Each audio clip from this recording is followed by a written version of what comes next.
They began arriving at 6 o'clock in the grey dawn to see the skyline change. The power station was built in 1954. It closed in 1985. At 7:30 this bank holiday Monday morning, it went forever.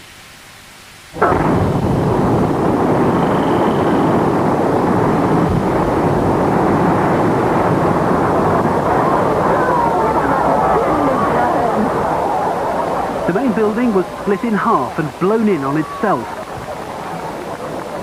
Then the chimney met its end, felled by Semtex explosives.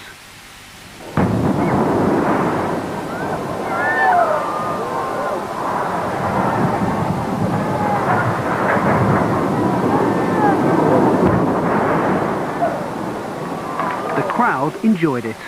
Yes, very much indeed. Wonderful experience. Yes. Big bang? Yes. The engineers were delighted.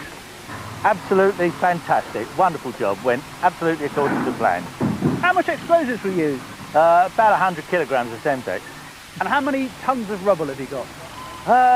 We've got about 12,000 tonne of steel, we reckon, and quite a lot of concrete. Couldn't have been better. It couldn't have been better. It was an absolute fantastic job. Everybody's delighted. The Yarmouth skyline had changed. A landmark had gone, and some would miss it. Well, you will, won't you? As you come down Acle Road, you'll miss seeing that sticking up. Definitely, yes. When you come home from the holiday, it's the first thing you see. For others, it was a sad day, the end of an era. My granddad worked in there. Worked there for 30 years, didn't Yeah, and I got 40. you? You used to work there? Yes. When did you work there?